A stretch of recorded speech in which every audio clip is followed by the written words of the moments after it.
आप देख रहे हैं झारखंड की सबसे बड़ी ब्रेकिंग बुलेटिन, जहां हर खबर आपके लिए सबसे पहले और सबसे तेज। राज्य में ठंड का असर बढ़ा, कई जिलों में पारा 10 डिग्री से नीचे पहुंचा। हाथियों का आतंक फिर चर्चा में, निकाय चुनाव में प्रचार तेज। विकास के मोर्चे पर मेट्रो और शहर विकास की बड़ी तैयारियां। राजनीति, अपराध, मौसम और जनता से जुड़ी हर बड़ी अपडेट आज आपके सामने। सरकार से लेकर गांव तक क्या बदल रहा है, कौन सा फैसला आपके जीवन को करेगा प्रभावित, सब कुछ जानिए सिर्फ यहीं। जुड़े रहिए अंत तक, क्योंकि हर खबर है आपके काम की, आपके राज्य की, आपके भविष्य की।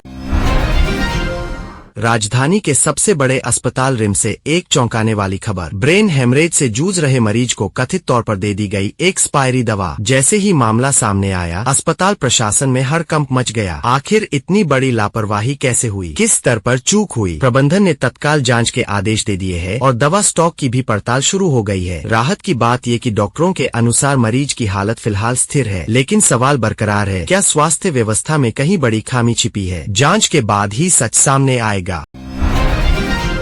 झारखंड पर कर्ज का ऐसा पहाड़ जिसने सियासत को फिर गर्मा दिया है। 1700 करोड़ चुकाने के बाद भी राज्य पर 13,376 करोड़ का बकाया। चौंकाने वाली बात ये कि मूल रकम 5,853 करोड़, लेकिन ब्याज पहुंच गया 7,522 करोड़ तक। सबसे बड़ा बकाया सीआरपीएफ का 12,415 करोड़। आखिर ये बोझ कब और कैसे कम होगा? पहले रघुवर सरकार ने माफी मांगी, अब हेमंत सोरेन भी केंद्र से गुहार लगा रहे हैं। सवाल यही, क्या माओवादी अभियान का खर्च राज्य उठाए या केंद्र? सहकारी संघवाद पर अब बड़ी परीक्षा, फैसला किसके पक्ष में जाएगा? नजरें टिकी है दिल्ली पर।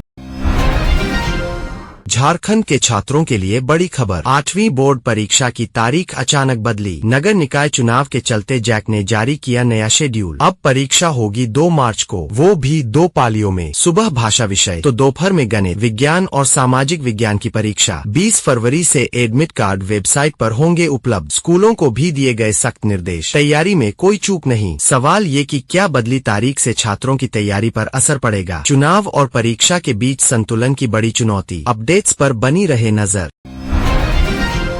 झारखंड की अदालतों में सुरक्षा का नया अध्याय शुरू होने जा रहा है। अब बिना पासपोर्ट में एंट्री नामुमकिन होगी। हाई कोर्ट के निर्देश पर जमशेदपुर समेत 5 बड़े जिलों की अदालतों में डिजिटल सुरक्षा कवच लागू किया जा रहा है। विजिटर मैनेजमेंट सिस्टम के जरिए हर आने जाने वाले की डिजिटल निगरानी होगी। RFID कार्ड से स्टाफ और वकीलों की एंट्री आसान, जबकि आम लोगों को मिलेगा ई-पास। सवाल ये है, क्या ये सिस्टम अदालतों को पूरी तरह सुरक्षित बना पाएगा? पिछले वर्षों की घटनाओं ने सुरक्षा पर बड़े सवाल खड़े किए थे। अब सबकी नजर इस नए डिजिटल कवच की सफलता पर टिकी है।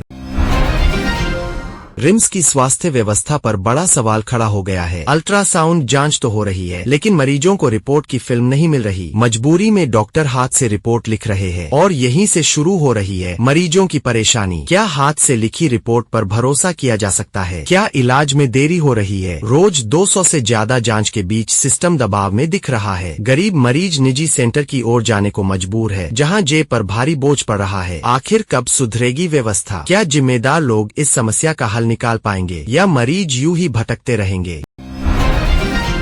झारखंड की स्वास्थ्य व्यवस्था से जुड़ा चौंकाने वाला खुलासा सामने आया है। जनवरी महीने में 4,468 डॉक्टर और कर्मचारी एक भी दिन ड्यूटी पर नहीं आए। 31 दिन और हाजिरी शून्य। सवाल बड़ा है, जब अस्पतालों में डॉक्टर ही नहीं तो मरीजों का क्या हाल होगा? अब सरकार सख्त हुई है। साफ संदेश है, हाजिरी नहीं तो वेतन नहीं। उपस्थिति पोर्टल को सीधे सैलरी से जोड़ने की तैयारी है। एक क्लिक में खुलेगा पूरा रिकॉर्ड। इधर आयुष्मान योजना में भी गड़बड़ियों पर नजर तेज हो गई है। क्या ये सख्ती सिस्टम को पटरी पर लाएगी या लापरवाही का खेल यूं ही चलता रहेगा? झारखंड में भ्रष्टाचार के खिलाफ बड़ी कार्रवाई ने सियासी हलचल बढ़ा दी है। ईडी ने पूर्व मंत्री आलमगीर आलम और इंजीनियर वीरेंद्र राम से जुड़े करीब 86 करोड़ रुपए की संपत्ति जब्त कर ली है। जांच में सामने आया कि कथित अवैध कमाई को छिपाने के लिए महंगी जमीन, फ्लैट और लग्जरी गाड़ियों में निवेश किया गया। अब कई इंजीनियर भी जांच के दायरे में है और पूछताछ की तैयारी चल रही है। सवाल उठ रहा है, क्या यह कार्रवाई भ्रष्टाचार की पूरी चेन तक पहुँचेगी या अभी और बड़े खुलासे बाकी है? आने वाले दिनों में जाँच किस दिशा में जाएगी, इस पर सबकी नजर टिकी है। इस बार झारखंड का मौसम लोगों को उलझन में डाल रहा है। सुबह हड्डी कंपाने वाली ठंड, दोपहर में मई जैसी गर्मी और शाम होते ही फिर सिहरन। कई जिलों में तापमान 7 से 9 डिग्री के बीच पहुंच चुका है, जबकि कुछ जगह धूप से राहत नहीं मिल रही। मौसम विभाग ने संकेत दिया है कि आने वाले दिनों में बादल छा सकते हैं और मौसम करवट ले सकता है। सवाल ये है, क्या ठंड वापस जोर पकड़ेगी या बारिश देगी दस्तक? बदलते मौसम के बीच सेहत पर खतरा बढ़ रहा है, सतर्क रहना बेहद जरूरी है।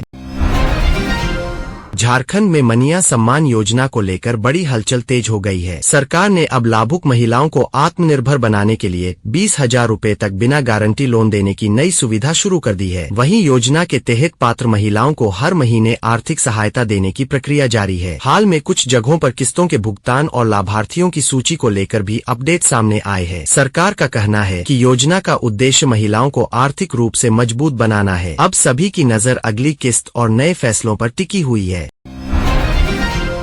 रांची की सड़कों पर देर रात ऐसा मंजर बना जिसने हर किसी को दहला दिया। कचहरी चौक के पास पुलिस पर स्कॉर्पियो चढ़ाने की कोशिश की गई। हालात इतने बिगड़े कि पुलिस को फायरिंग करनी पड़ी। ट्रांसजेंडर समुदाय से विवाद, एक युवक को कुचलने का आरोप और फिर पूरी रात घायल को कार में घुमाने की सनसनीखेज कहानी सामने आई। पुलिस को देखकर आरोपी भागे, टायर पर गोली चली और एक युवक घायल हो गया। शहर में हड़कंप मचा है। सवाल बड़ा है, कानून को कुचलने की ये हिम्मत आई कहां से? पुलिस अब हर कड़ी जोड़ने में जुटी है।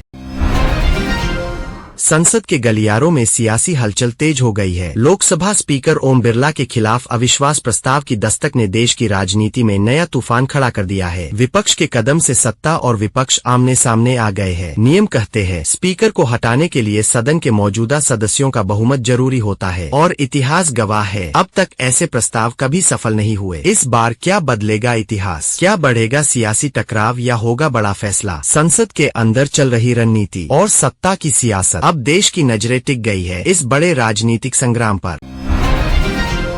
झारखंड में स्वास्थ्य सेवा से जुड़ी बड़ी भर्ती प्रक्रिया शुरू होने जा रही है। महिला स्वास्थ्य कार्यकर्ता यानी ANM के 3,181 पदों पर नियुक्ति के लिए परीक्षा 18 और 19 मार्च को रांची में आयोजित होगी। अभ्यर्थियों को परीक्षा तिथि की जानकारी 10 मार्च से मोबाइल और ईमेल के जरिए मिलेगी। एडमिट कार्ड परीक्षा से 2 दिन पहले वेबसाइट से डाउनलोड करना होगा। परीक्षा OMR और कंप्यूटर आधारित होगी, जिसमें 50 ऑब्जेक्टिव प्रश्न पूछे जाएंगे। खास बात, इसमें नेगेटिव मार्किंग नहीं होगी। आयोग ने साफ कहा है परीक्षा में किसी भी तरह की गड़बड़ी पर सख्त कानूनी कार्रवाई की जाएगी। भर्ती को लेकर अभ्यर्थियों में उत्साह बढ़ गया है।